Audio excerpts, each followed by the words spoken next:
Happy Sunday! Good morning once again.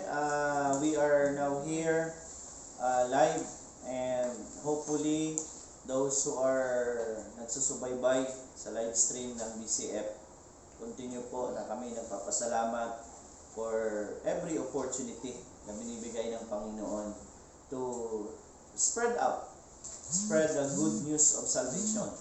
The good news is that we are still alive for today, and that we can still correct, we can go back, and we can enjoy the life that we have right now. So prior to sharing the message for today, let us all pray. Let's bow down our heads. Father in heaven, thank you for this day. Thank you for giving us a venue to spread the good news, the power of your word, the knowledge of truth to the world, and even to our fellowship for today, believing that my life has been offered unto you, and gagamitin mo, Panginoon, yung buhay ko para maipakita sa mundo na ikaw ay buhay, na ikaw ang Diyos ng pagbabago, na ikaw ang Diyos ng milagro, higit sa lahat, na ikaw ang Diyos na makapangyarihan sa lahat, na ang aming gagawin ay maniwala, bumalik sa iyo, at ang buhay namin, lahat ng mga tao dito sa mundo, kung talagang totoong nakafocus sa iyo, Panginoon, walang rason na hindi namin ma-enjoy yung buhay dito sa lupa. Salamat, gamitin mo yung buhay ko, yung testimony, at bawat salita na manggagaling sa lalabas sa bunganga ng iyong lingkod ay siyang maging instruction sa mga taong nakikinig, lalong-lalo na dito sa BCF Purity. Salamat, Panginoon, sa iyong gagawin. Ibuhos mo ang katalinuhan, ang karunungan, at ang duno na kakailanganin namin sa araw na ito, so that kami ay lalabas sa fellowship na ito na hindi na pareho ng dati. Binabalik namin ang pasasalamat at papuri sa pangalan ng aming Panginoong Diyos at tagapagligtas na si Jesus. Ang lahat ay magsabi na Amen. Amen. Good morning! Good morning! Ngayon ay February 27th, and tomorrow is February 28. Magtatapos na po ang buwan ng February. And as the focus na binigay ng ating senior pastor sa ating lahat, ang February ay buwan ng pag-ibig. Ibig sabihin, pag-uusapan natin palagi ang pag-ibig. For the information of everyone, this BCF Purity is formerly yung white team, 7 colored teams of Victory Christian Fellowship Coronadal, and na-create po ito because God wanted to expand the territory. Gusto ng Panginoon na ma-extend yung kanyang kaharian, hindi lamang doon sa Purok YBL, kundi pwede din dito sa Purok Bayanihan Barrios. Praise God for that. And ang vision po ng BCF Purity is to know the truth through the Word of God. Ang salita ng Panginoon ang siyang basihan natin sa lahat ng katotohanan. Kaya nga ang salita ng Panginoon, kung babasihan natin, walang bakla at tumboy, lalaki lang po at babae. So wala na tayong dapat pang debatihan, dahil pag andyan tayo sa katotohanan, andyan tayo sa salita. Ang salita ang siyang sasagot ng mga katanungan at ang mga confusion na nangyayari sa mundong ito. So, BCF Purity is headed by our senior pastor, Pastor Marlene Hubero, and it was given to me as the one associate pastor of the BCF to lead the BCF Purity, not to myself but to Christ, who is the source of everything. Palakpakan po natin ang Panginoon. So once again, good morning. Pakisabi sa katabi mo, good morning. Good morning! You know what? Good morning is a declaration. At the day na ino-open mo yung mata mo, pag sinabi mong good morning, sinasabi mo na ang buong araw, ang umaga mo at ang buong araw mo ay magiging good. Kaya nga, even though you are facing sicknesses physically, pag sinasabi mong good morning, di ba? Sa DepEd kasi pag sinasabing good news, I remember one time of the supervisor sinasabing, my good news, ang nakatatak talaga sa utak ng mga guro ay pera. Okay? But we are all corrected with that kasi sabi ng supervisor, ang good news ay buhay pa tayo ngayon. Hallelujah! Minsan kasi utak natin, pera talaga ng pera, no? Hindi natin na-acknowledge na yung buhay pala ay sobra pa sa pera. Hallelujah! So, Magtatapos na po ang February. Last month, sabi nila yung February ay buwan daw ng mga kulang-kulang. Nasa tao po ang pagiging kulang-kulang. Kung kulang ka ng tulog, ay talagang kulang ka ng tulog. Pero kung titingnan natin yung buwan ng Pebrero, ay isang complete sa buong kalendaryo. Kasi in a week, meron tayong 7 days. So, in a month, dapat meron tayong 28 days. Hindi nila alam yan. Pero, pag ikaw ay walang Panginoon, talagang kulang-kulang ka. Kasi sabi sa katabi mo, hindi ka kulang-kulang. Kaya sinasabi ni Pastora, hindi tayo sana all. Kasi ang all ay andito na sa atin. Right? Hallelujah. So, marami tayong nalalaman. Learn about inputs, about love.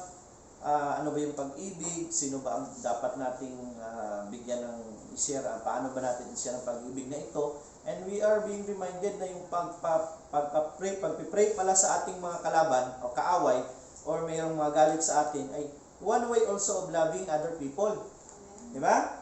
Yun ang ating So, nagpapasalamat tayo sa Panginoon dahil inalaw niya tayong malaman ang katotohanan tungkol sa pag-ibig and paano tayo tutubo, paano tayo lalago bilang isang mananampalataya ng Diyos para ipakita sa mundo kung paano magmahal ang Panginoon. Ang Panginoon ay hindi natin nakikita, pero siya ay nagpapakilala sa pamamagitan ng buhay ng bawat isa na kanyang tinirhan. Hallelujah! Are you blessed today? So, huwag natin kalimutan na ang faith or pananampalataya, ito yung commodity natin dito sa lupa in these last days. Pag wala kang pananampalataya sa panahong ito, siguradong andyan ka sa suicidal. Andyan ka sa magulong buhay. Kasi hindi ka naniniwala na mayroong pagbabago. Ang faith kasi ay kailangan, di ba sabi ng salita, faith comes from hearing and hearing the Word of God. Sabi sa katabi mo, makinig ka. Ang gusto nating mag-grow yung ating faith, we need to listen. And listening is different from hearing.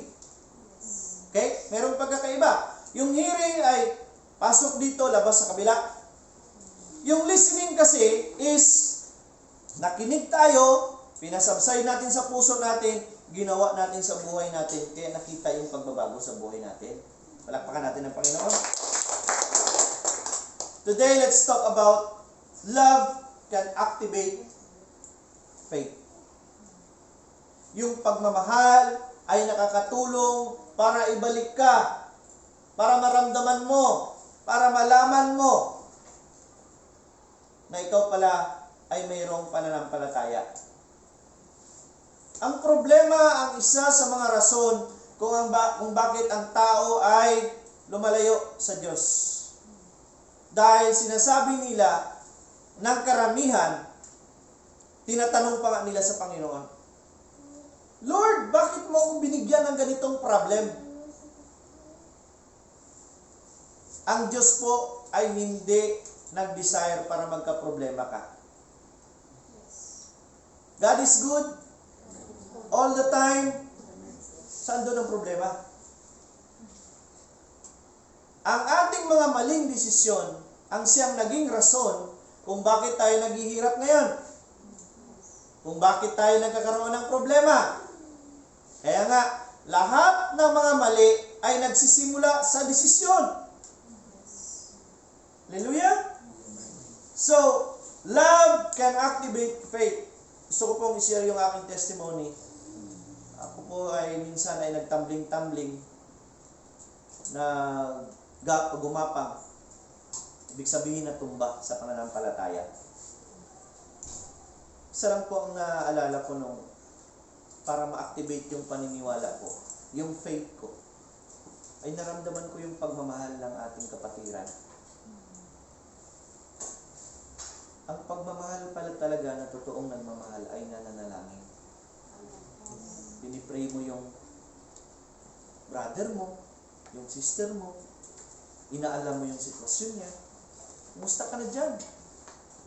Buhay ka pa ba? May ulam ka pa ba dyan? Meron ako dito. That's why prayer is designed by God as one way of communication. You know what? Pag kayo'y nananalangin, hindi lang kayo nagko-communicate sa Panginoon. Nagko-communicate tayo sa isa't isa. Dahil sa ating panalangin, diyan natin sinasabi sa Diyos kung paano i-bless ng Diyos ang buhay ng isang tao, kung paano i-touch ng Panginoon yung buhay ng isang taong nalulungkot. Kaya ang gagalakan mo pag ikaw ay may prayer, I'm blessed last Sunday. Kasi nag-testimony si Sir Mark na God is moving upon the life of his wife and even to the family. It's good. Why? It's a joy in your part if you really prayed for them. Hindi lang siya nagagalak. Ikaw na nalaman mo yung salita na yon, ikaw din ay nagagalak kasi alam mo na nag-pray ka at gumalaw ang Panginoon. At ito yung isipin natin. Mas maraming nananalangin, mas madaling gumalaw ang Diyos. Hallelujah. Amen. So ako po ay nagtumbling, nadapa. Ano bang ginagawa natin pag tayo lumapa? Nadapa para. Alam ko sa sundalo, pag sabing dapa, huwag kang tumayo kasi tatamaan ka ng bala. Hallelujah. Pero sa pananampalataya, pag ikaw ay nadapa, huwag kang gumapang. Kailangan mong tumayo. Hallelujah. Ang pakikipaglaban sa pisikal ay malaking kaibahan sa pakikipaglaban sa espiritual. Amen? Kaya nga natututo tayo. Kasi binibigyan tayo ng Panginoon ng pagkakataon. So ako ay nanghina, pero nagpapasalamat ako sa pagmamahal. Dahil naramdaman ko na maraming nananalangin sa akin, naramdaman ko yung pagmamahal ng Panginoon. At doon nabalik ako sa aking pananampalataya.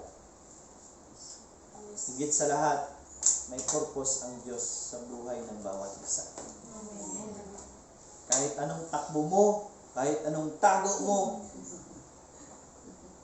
tatakbo ka man, magtatago ka man, pero sigurado ako hindi ka makakaligtas. You can run, but you cannot escape.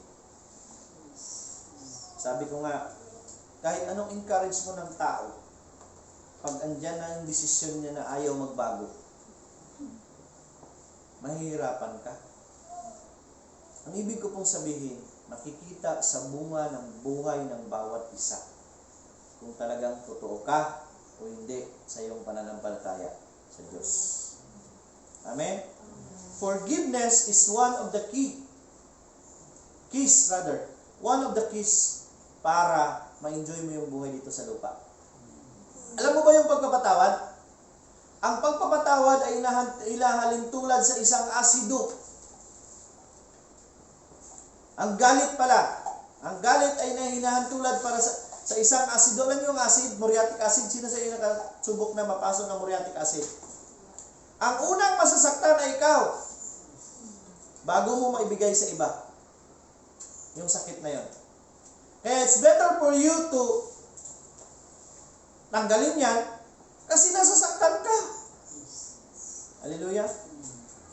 So hopefully that we are getting the message for today. So, love can activate faith. Pag mayroong pagmamahal, nararamdaman mo na i-encourage ka, na ikaw ay magpatuloy, huwag huminto. Ang mundo ay kinokondem ang isang taong nagkakasala. Pero ang Diyos, ini-encourage at minamahal ang taong nagkakasala. Amen. Hindi ang tao ang kalaban natin dito. Diba? God hates the sin, but He never hates the sinner. Kaya ang buhay natin nagbabago. Hallelujah! At higit sa lahat, ang specialty ng Panginoon ay baguhin ang taong pinakamasama sa lahat ng pinakamasama. Noong unang panahon, ang milagro ay ang taong nabubuhay, patay na nabuhay. Sa panahon ni Jesus, siya ay naglalakad sa ibabaw ng tubig. Ngayong panahon, ang totoong milagro, ang isang rapist, drug addict, pusher, killer, sa isang tao lang po yan, ay nagbago at totoong lumuhod sa Panginoon. Yun ang milagro na dapat nating tingnan. Yung buhay natin na hindi perfect. Salamat tayo na may Diyos na perfect. Amen? So faith can activate, love can activate faith. Okay? Dito, love is the greatest. Basahin natin ang salita. 1 Corinthians 13, verse 13. Sabi ng salita, samantala, nananatili ang tatlong ito, ang pananampalataya, pag-asa, at pag-ibig. Ngunit, ang pinakadakila sa mga ito ay ang pag-ibig. Ang daming sitwasyon sa buhay natin, even yung mga anak natin, kinukumpara natin. Merong masama, merong hindi na masama, merong mabait, meron namang hindi mabait. Pero ang sabi ng salita, ang pananampalataya, faith, pag-asa, hope, and pag-ibig, love. Pero ang pinakadakila, the greatest of them is love. Bakit nga ba greatest ang love? Okay? Love is the greatest because it is God's perfection.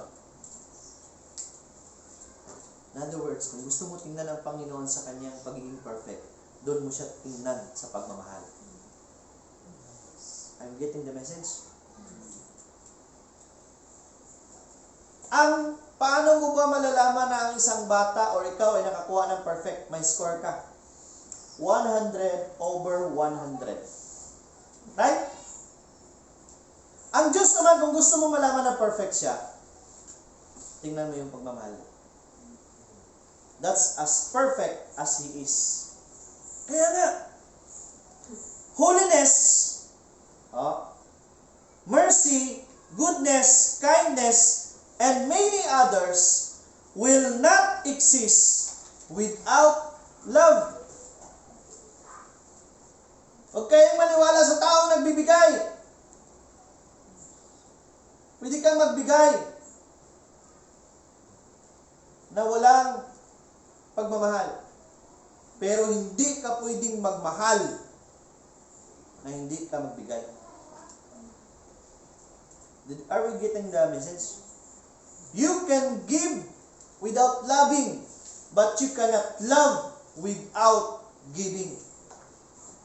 Ekspresyon na ng Diyos na bigay. Once and for all, binigay sa ating lahat ang kanyang buktong na anak bilang tanda ng kanyang pagmamahal. Magkasala ka ngayon, magkasala ka noon, nagkasala ka man ngayon, magkakasala ka sa susunod. Sabi ng Panginoon, mahal kita, pinatawad na kita. Ganon ang perfection ng Diyos, ang kanyang pagmamahal. Amen? So, I am saved. Nasave ako dahil sa pagmamahal. Amen. Kung hindi ako mahal ng Panginoon, hindi ako masisave. Hallelujah? You are here because of love. Andito kayo ngayon dahil sa pagmamahal. Because somebody invited you, someone invited you. For what reason? They love you. Bakit kayo mahal? Dahil gusto niya masave kayo. Kaya nga, ang totoong pagmamahal na ma-share mo sa pamilya mo, sa mga kaibigan mo, ay hindi yung bibigyan sila ng gusto nila, kundi ibigay sa kanila ang kagustuhan ng Diyos. Ano ba kagustuhan ng Diyos? Masave! Yun lang po ang pagmamahal na kailangan ng mundo. Ang salvation. Hallelujah! Are you blessed today? Amen. Ang mundong ito ay nandito dahil sa pagmamahal. Yes. You see the power of love? Minsan sabi nga, narinig ko, nagagalit ka sa anak mo, pero dahil sa pagmamahal mo, andyan pa rin andyan ka pa rin. Ang Diyos kasi, hindi nagagalit sa anak. Nagagalit siya sa kasalanan. Isa lang naman instruction ng Panginoon. Huwag kang magkasala. Andyan yung pagmamahal ko. Pero pag magkasala ka, andyan pa rin yung pagmamahal ko. Ang tanong, tanggapin mo ba yung pagmamahal? Alam niyo kasi, ang unang rason bakit ang tao ay yung taong makasalanan ay hindi makakatanggap ng pagmamahal ng Diyos ay pride. Amen?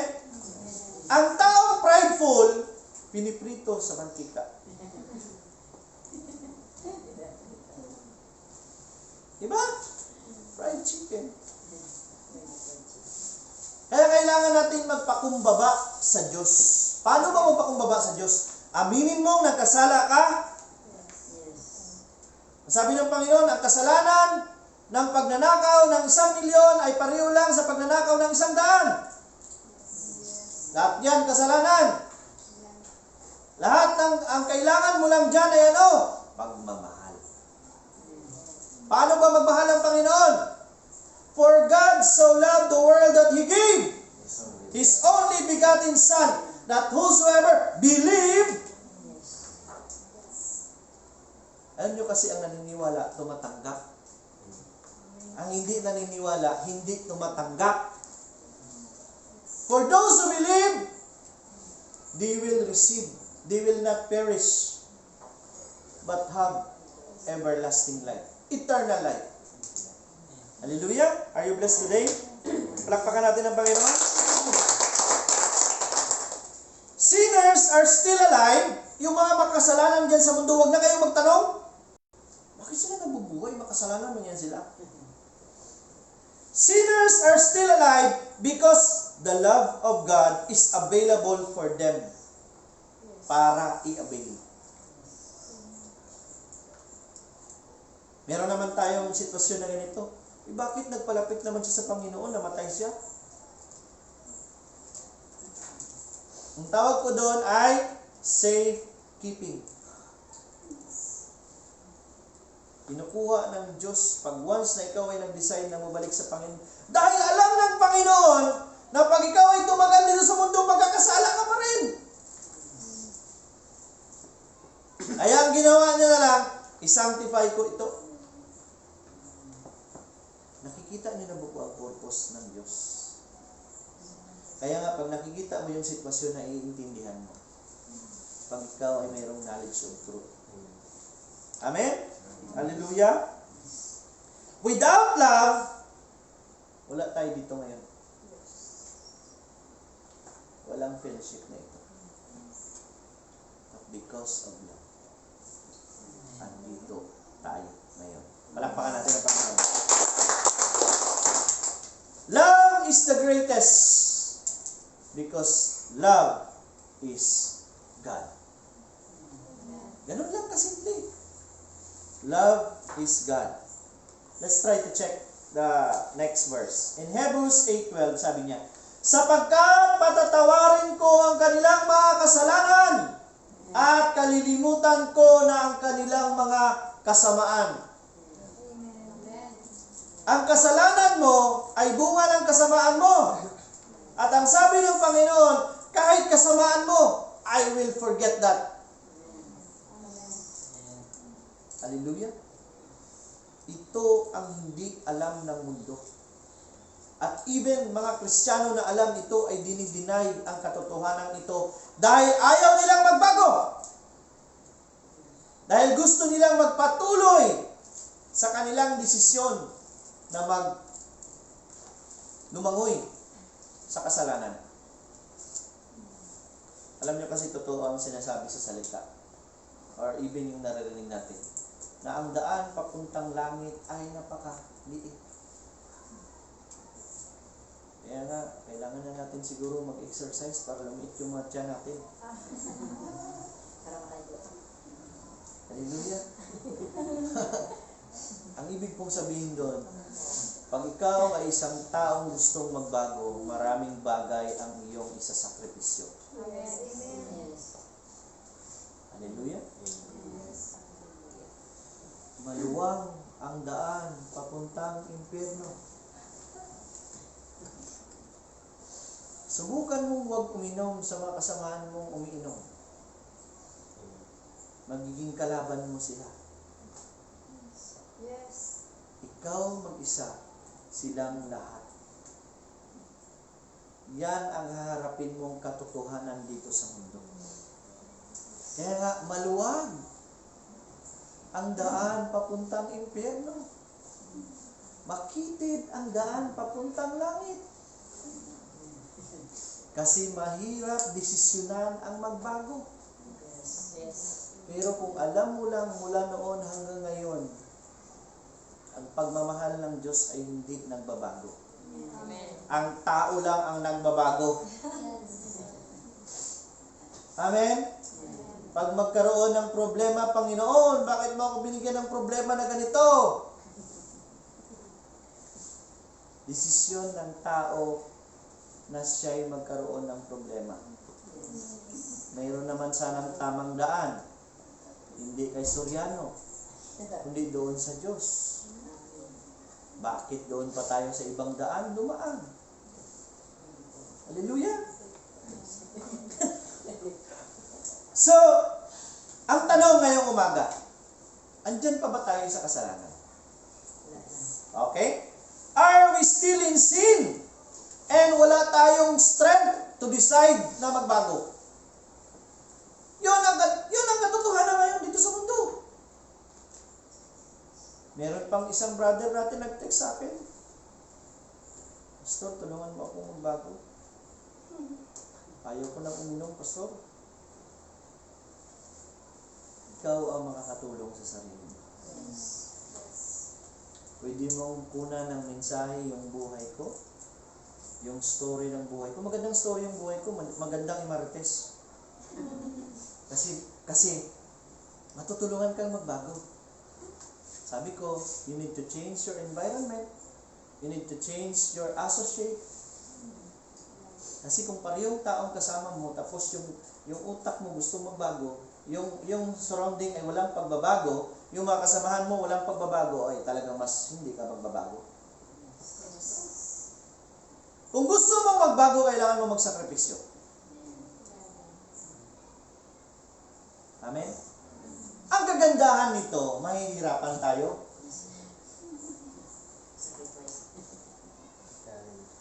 Diba? Mahihirapan tayo magbago. Kung tayo lang. Pero sabi ng Diyos, sama mo. Did you remember the story about the footprints in the sand? We are like, lahat tayo ay kagaya ng isang taong writer na yun. Matagal na ang footprints, ando na. Diba footprints nakikita? Alam niyo ba ang tanong niya? Panginoon, bakit ako lang? Bakit ako lang ang akin lang nakikita kung paang mayroong marka dito sa sand na ito? Anong sabi ng Diyos? Hindi iyo yan, anak. Akin yan. Akay-akay kita. That's the beauty of the footprints in the sand. Akala natin kasi tayo talaga yung makapagbabago sa sarili natin. Amen? Ang Diyos lang ang makapagbabago. Hallelujah! Palakpakan natin ang Panginoon. Only Jesus can restore us, even our relationship. Sira, magulo ang relasyon, si Jesus lang. Hindi si Maria, hindi si Apollo Kibuloy. Si Jesus lang. Binanggit ko na kanina, ang katotohanan sa pamamagitan ng salita ng Diyos. Ang sabi ng salita, ako lamang ang daan, katotohanan, at ang buhay. Sino siya? Sino siya? Si Jesus!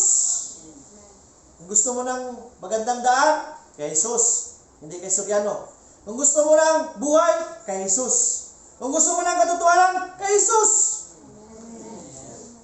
Kaya siya lang ang makapagbabago ng buhay mo at bubuo ng bawat sirang relasyon at magulong relasyon. Amen? Kasi ang pagmamahal is dito sa mundo eh. Ang daming divorce, annulment. Minsan kami naging gano'n na, dumating din yun sa buhay ng mga magpapasalamat kami doon. Kasi yung mess mo sa buhay mo, yung test na na-encounter mo sa buhay mo, magiging message yan sa ibang tao. At mismo magiging testimony yan sa buhay mo. Amen? Hallelujah! Kaya nga, sabi ng lalaki, ang nagpagaling sa akin, tingnan natin ito. By the way, balikan muna natin.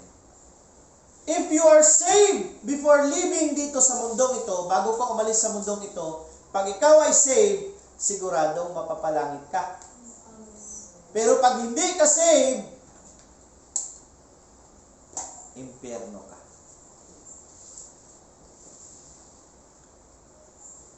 Meron akong mga audience habang nagsishare ako sa my funeral service. Previously. Andyan yung katekista, andyan yung leko. Ang dami sila. May mga choir pa. Because I was then a Catholic before. Roman Catholic. Lectors and commentators, Knights of the Altar po ako, catechist din po ako. Alam nyo kasi, ang pinakamasayang buhay ng ginagawa namin noong habang ako ay nasa Katoliko ay pagiging Knights of the Altar. Bakit? Kasi pag hindi na uubos yung mumpo ng pare, kami umiinom doon sa likod. Yung mumpo, yung wine. Oo, yung vino. And I've realized, no matter how I will measure, walang relihiyon na makapagbabago sa tao. Kundi pag ikaw ay nakipagrelasyon sa Diyos sa pamamagitan kay Jesus, dahan-dahang babaguhin ng Diyos ang buhay mo. Bakit ko po sinasabing dahan-dahan? Kasi ang pagbabago ay proseso. Hindi siya instant coffee, hindi siya instant noodles, kundi proseso. Sa proseso, andun yung koreksyon, andun yung review, andun yung pagagalitan ka dahil gusto ng Panginoon na baguhin ka, hindi sa gusto mo, kundi sa gusto niya. Palakpakan natin ang Panginoon. Heaven and hell are waiting. Okay? Ang langit at ang impyerno ay nag-aantay. Ulitin ko po kanina, babalikan ko habang ako'y nagsishare sa funeral services. Funeral service, andun yung leko, andun yung mga katekista. Alam niyo ba yung mga matatanda, anong tawag sa kanila? Katoliko? Basta parang ganun. Sabi ko, walang purgatorio! Ganyan yung mga mata nila. And I've realized, maganda pala pag ikaw ay teacher at ikaw ay nakarinig ng katotohanan. Kasi base sa aking napag-aralan noon, kasi ako ay isang Notre Dame yan, napag-aralan namin yan sa aming religious education, values education rather, na ang purgatory ay andyan sa gitna. Ang langit ay sa ibaba. Ang impyerno, sa itaas ang langit, sa ibaba ang impyerno.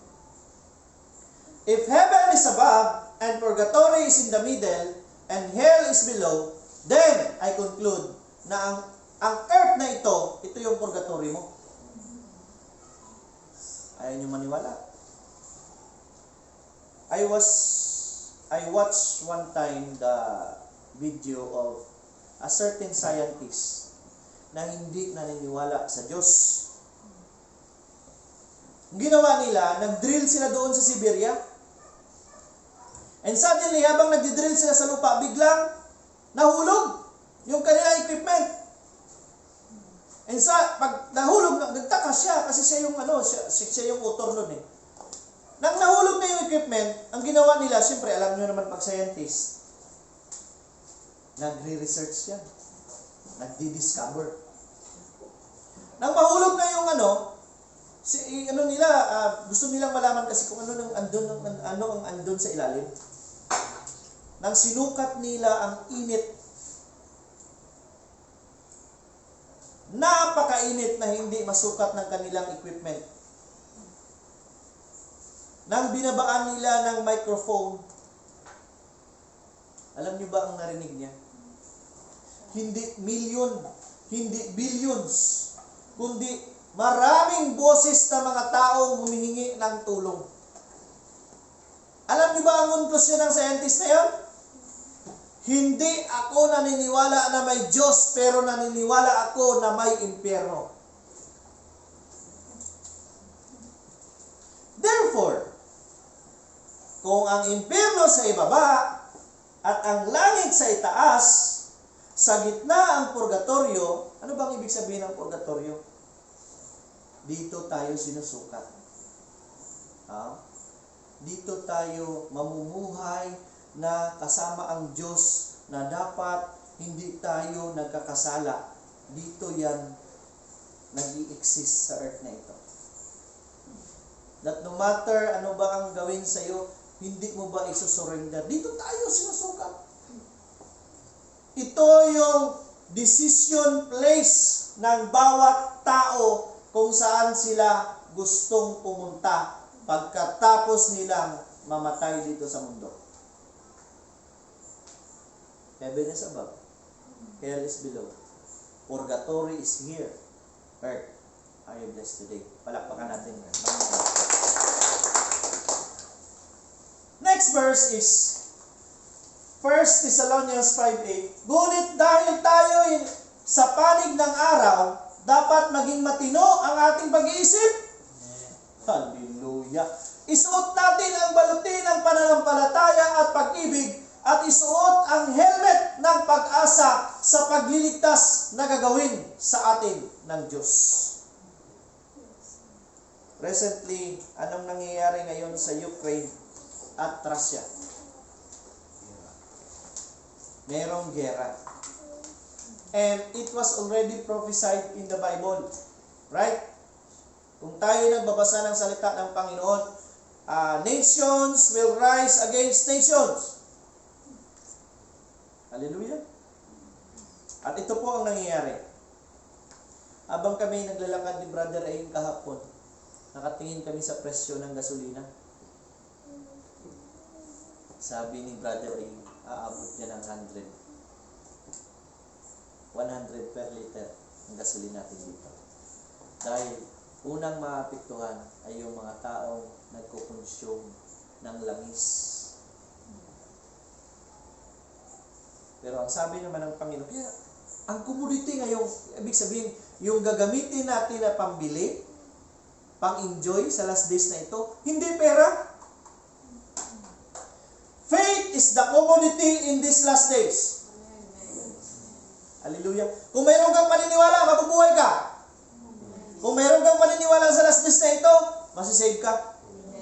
Kung mayroon kang paniniwala sa last days na ito, maiahon mo ang buhay mo na hindi ka mapa-impyerno, kundi mapunta ka talaga sa langit.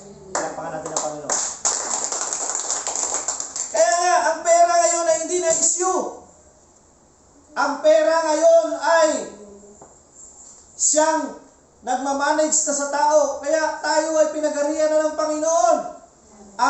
Paano tayo mag-operate dito sa lupa ay hindi na sa pamamagitan ng pera, kundi sa pamamagitan na ng pananampalataya. Amen? Hallelujah! Sabi niya, kailangan nating maging ready. Kailangan nating i-ready yung ating mga sarili. Kahit anong mangyari, magyera man, magkaputukan man, huwag nating ipagpalit yung ating pananampalataya dahil ang buhay natin dito sa lupa ay temporary lang.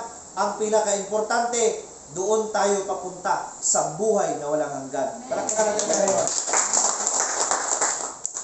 Hallelujah. Ito medyo mahaba. John 5:5-15. Sabi ng salita, may isang lalaki doon na 38 taon nang may sakit. Hallelujah! 38 years na siya may sakit. Nakita niya si Jesus at alam niyang matagal nang may sakit ang lalaki, kaya tinanong niya ito. Minsan kasi sa mundo, nature na natin. Kahit sa mga batches natin, di ba? Shut! Oh, tagay mo na! Alam niyo ba yung aking ano dyan? Yung sagot ko, graduate na tayo dyan. Graduate na tayo dyan. Yung iba naman, di marunong yun ang sharing ko kahapon sa isang brother natin. Sabihin mo lang, graduate ka na. Pangit naman na nag-graduate ka na ng grade 6, babalik ka pa ng grade 1. Anong ibig sabihin doon? King Koy ka? Di ba? Kailangan may sagot tayo, okay? Ang tanong ni Jesus, gusto mo bang gumaling? Or tanongin mo na yung batch mo, wala ka bang planong magbago? Wala ka bang planong magbago? Kasi nagagera na ang Ukraine at Russia. Antayin mo pa ba na lilipad dito yung fighter plane at ikaw ay unang target, saka ka magbago? Siguraduhin mo na ikaw ay nabigyan ng pagkakataon na ganon. Kaya nga, blessed tayo. Bakit blessed tayo? Dahil pinaalam sa atin ng Panginoon ang katotohanan. Amen. Hallelujah. Kaya sabi ng salita, ito yung vision ng BCF Purity. And you will know the truth. And the truth will set you free. Palakpakan natin ang Panginoon. Tinanong ni Jesus, gusto mo bang gumaling? Sumagot ang may sakit, Ginoo, wala pong maglulusong sa akin kapag gumalaw na ang tubig. Papunta pa lamang ako, may nauna na sa akin. Siyempre nahihirapan siya. Alam mo kasi ang pagbabago ay hindi instant. Hindi siya, anong tawag yan? Hindi siya yung lumalakad ka sa ilalim ng buwan, nabilog ang buwan. Kailangan mong i-experience. Kailangan mong i-proseso. Para, alam nyo kasi, ang gold ay pinaprocess. Para paglabas, makintab at makina. Ano bang purpose nun? Binabago ng Diyos ang buhay mo para makita ng ibang tao na ikaw ay iba na sa kanila. Ano ba ang gold? Di ba, pag merong kumikintab at parang na-attract ka talaga? So, yung buhay mo magiging attraction na ngayon sa ibang tao. Amen? So, sinabi sa kanya ni Jesus, tumayo ka, buhatin mo ang iyong higaan at lumakad ka. Noon di, gumaling ang lalaki, binuhat ang kanyang higaan at lumakad. Hallelujah. Nang time na ikaw ay nagbago, nakita mo ang kapangyarihan ng Panginoon, naramdaman mo, nabuhay siya.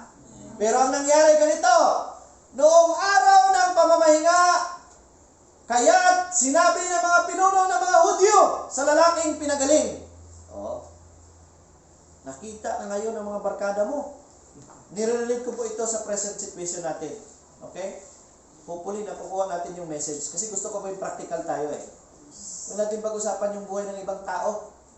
Kaya minsan, hindi natin nakikita yung mali natin kasi parating buhay ng ibang tao ang pinag-uusapan natin. Amen? Hallelujah! So, noong araw ng pamamahinga, kaya't sinabi ng mga pinuno ng mga Hudyo sa lalaking pinagaling, araw ng pamamahinga ngayon, labag sa kautusan na dalhin mo ang iyong higaan. Alam niyo kasi pag ikaw ay gusto magbago, marami kang narinig sa kabila. Dito sa kabila Hallelujah! Woo! Pareho lang din yan. Hindi yan magbabago. Tingnan natin yan ngayon. Pamilyar sa inyo ang mga Hudyo. Ibig sabihin, pag ikaw ay gusto magbago, naiintindihan mo na yung mga Hudyo sa palibot mo. Okay? Ngayon, ngunit sumagot siya, ang nagpagaling po sa akin, ang nagsabing buhatin ko ang aking higaan at lumakad ako. Kung gusto mong magbago, tumingin ka kay Jesus. Huwag kang tumingin sa ibang tao. Huwag kang makinig sa ibang tao. Kita mo nakalakad siya. Yes. Dahil ang parati niyang naririnig, ay, wala ka ng pag-asa, kawawa ka naman. Nakarelate?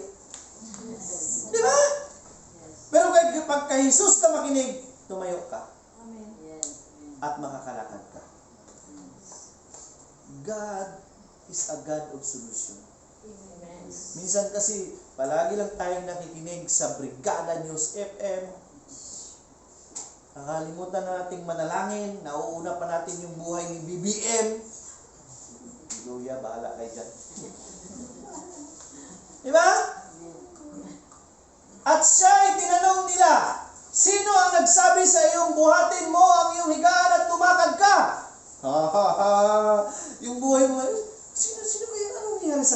Di ba? Kaya nga, pag ikaw ay talagang totoong nagbago, imamarites ka ng mga kasamahan mo. Ganyan lang yan. Ngunit, hindi alam ng lalaki kung sino ang nagpagaling sa kanya, sapagkat maraming tao sa lugar na iyon at nakaalis na si Jesus. At the time na binago ka ng Diyos, ilalanin mo ang taong nagbago sa iyo para magamit yung buhay mo para sa Kanya. Kaya hindi enough na masave lang tayo. Kailangan nating mag-aral. Kailangan nating makinig. Kailangan nating manalangin, magsimba, lahat na lang ng gustong gawin natin para sa Panginoon. Para anong rason? Para tayo ay tutubo. Amen? Hallelujah. Ngayon, pagkatapos nito, nakita ni Jesus sa loob ng templo ang lalaki at sinabihan itong, magaling ka na ngayon. Ano ba ibig sabihin nito? Na ikaw ay nagbago na. Ikaw ay nag-praise the Lord na. Amen. Andun ka na sa templo. Hallelujah, hallelujah. At nakilala mo na si Jesus. Okay? Patuloy ako. Huwag ka nang gumawa ng kasalanan at baka masahol pa riyan ang mangyari sa iyo. Hallelujah. Kaya sabi ni Pastora, pag pinaalis yung isang espiritu, pag ikaw ay nagdesisyon na bumalik sa iyong kasalanan, 7 espiritu at 14 na espiritu ang babalik sa iyo, kaya magtaka ka, mahirapan ka na magbago. Kailangan mong magkaroon ng knowledge. Diba? Sa military, even sa pulis, sa lahat, pinakamalaking pundong ina-allocate sa intelligence fund. Okay? Kasi inaalam muna bago sinasalakay. Hindi salakay muna bago inaalam. Yan ang nangyayari. Maraming sa 44 ang namatay. Kasi pera. Hallelujah. Are you blessed today? Yes. Ngayon, umalis ang lalaki at sinabi sa mga Hudyo, binalikan niya yung mga Hudyo. Umalis ang lalaki at sinabi sa mga Hudyo na si Jesus ang nagpagaling sa kanya. Palakpakan natin ang Panginoon. Naging witness tayo. Dahil sa pagmamahal, nag-increase yung faith natin. Amen. Nang nag-increase na yung faith mo, ikaw na ay natutong tumayo. Ako yung message. Yes. Hindi siya marunong tumayo eh. Pinatayo siya ni Jesus. Nang siya ay pinatayo, wala pa siyang lakas. Nang siya ay nagkaroon ng kaalaman, nakilala si Jesus, siya mismo ang tumayo at pumunta sa mga Hudyo at sinabing, si Jesus ang nagpagaling sa akin. Amen. Are you blessed today? Amen. Hallelujah. So ito lang po ang ating huwag kalimutan. Huwag nating kalimutan. Babasahin ko po. Huwag nating kalimutan na ang Diyos ay hindi iniisip ang iyong kasalanan, kundi siya ay tumitingin sa iyong puso ngayon. Amen. Kung niya tinitingnan yung mga kasalanan mo, yung puso mo ang pinaka-importante sa Kanya. Hallelujah! Kaya nga ang puso ay pag hindi tumibok, patay na ang isang tao. Ganun po kahalaga ang puso dahil dyan po ang buhay at kamatayan. Kaya yan ang tinitingnan ng Diyos ngayon sa iyo. Amen? Tanggapin ang katotohanan na ang Kanyang pagmamahal ay hindi nagbabago at walang kondisyon. Amen. Hallelujah! Kahit gaano kalaki, kalawak at kalalim ang iyong kasalanan, kaya Kanyang patawarin. Magbago na tayo ngayon at huwag nang magkasala. Amen. Are you blessed today? Amen. Love can activate your faith. Jesus is the love from the Father. pinadala sa ating lahat. Para buhayin ka sa iyong pananampalataya. Para ipaalam sa mga Hudyo na si Jesus ang nagpagaling sa iyo. And somehow, yung mga Hudyo na yon, mabigyan ng pagkakataon na makilala at masubukan ang taong totoong nagpapagaling. Kaya si Jesus lamang ang daan, ang katotohanan, at siya lamang ang buhay. Amen? Are you blessed today? So let's have our communion. Bago po tayo mag-communion, kailangan nating pakidistribute yung ating mga elements. Bago po tayo mag-communion, kailangan nating magkaroon ng inputs. Bakit ba tayo nagko-communion? Kasi ang sabi ng Panginoon, do this in remembrance of me. Gawin nyo ito palagi para hindi nyo makalimutan. Kasi pag nakalimutan mo, mas mabuti pang makalimutan mo yung utang mo, wag lang ang ginawa ni Jesus sa iyo. Hallelujah! Kaya nga sabi ni Jesus, do this in remembrance of me. Kailangan natin gawin ito as much as possible. Pero ang unang requirements dito, kailangan maging malinis tayo sa harap ng Panginoon. Tumayo tayong lahat. Hallelujah! Kailangan nating maging malinis sa harap ng Panginoon. Ang juice at ang tinapay na ito ay nagsumisimbolo ng katawan at dugo ni Kristo. Ang katawan na siyang naging kapalit ng ating mga kasalanan. Hallelujah! Kapag wala yung kamatayan ni Jesus, wala tayong salvation ngayon. Amen? Pero dahil sa kanyang pagmamahal, na ibigay sa atin ang freedom para sa kapangyarihan ng kasalanan, sa kamatayan at ng impyerno. Kaya ang sabi niya, gawin natin ito bilang pag-alala ng kanyang pagmamahal sa ating lahat. Hallelujah! Let's close our eyes. Deep down in our heart, manalangin po tayo. Sumunod kayo sa aking panalangin. Father in heaven, salamat sa araw na ito.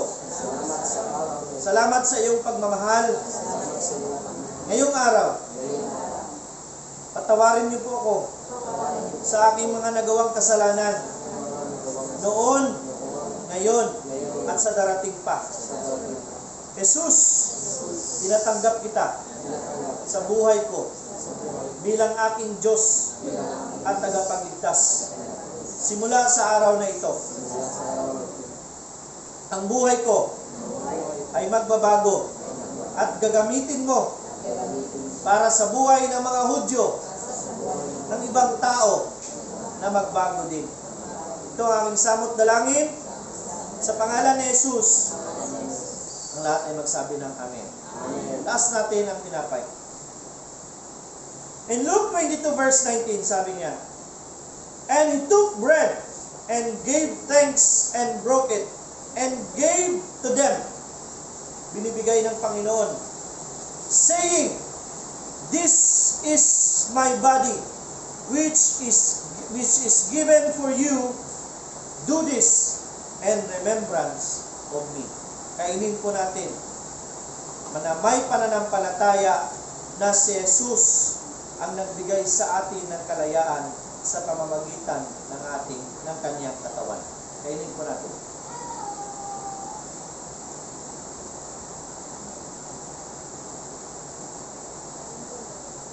Taas po natin ang Diyos. In Luke 22 verse 20, and in the same way, he took the cup after he had eaten, saying, this cup that is poured out for you is the new covenant in my blood. Wala na po yung dati, yung bago. Nilinisan na tayo ng Diyos sa lahat ng ating kasalanan noon, ngayon, at magpakailanman. At ang kanyang dugo, na siyang dugo ng buhay, ang andyan na sa atin ngayon. Sabi niya, let us do this and believe that all our sins are forgiven. Inumin po natin ito na may pananampalataya. Everybody say Amen. Amen. Let's pray. Father in heaven, thank you Lord for your body na siyang ginutay-gutay at ang iyong dugo na siyang nagkaroon ng pagkakataon sa amin na kami mapatawad sa aming mga kasalanan noon, ngayon at magpakailanman. Ngayong araw, patuloy kaming nagpapasalamat sa pagkakataong ito dahil sa iyong pagmamahal na buhay ang aming pananampalataya. Dahil sa iyong pagmamahal, kami ay nabigyan ng pag-asa. Dahil sa iyong pagmamahal, kami ay nagbago. Itong lahat, Panginoon, ay ina-acknowledge namin at ibinabalik namin ang papuring pasasalamat sa aming pagtitipon na ito. Lalabas kami na dala-dala namin ang pagbabago. Dala-dala namin ang iyong pagmamahal para ma-share din namin ito sa mundo. Ito po ang aming samot dalangin. Sa pangalan ni Jesus, ang lahat ay magsabi ng Amen. Praise God. Good morning and God bless everyone. To God be all the glory.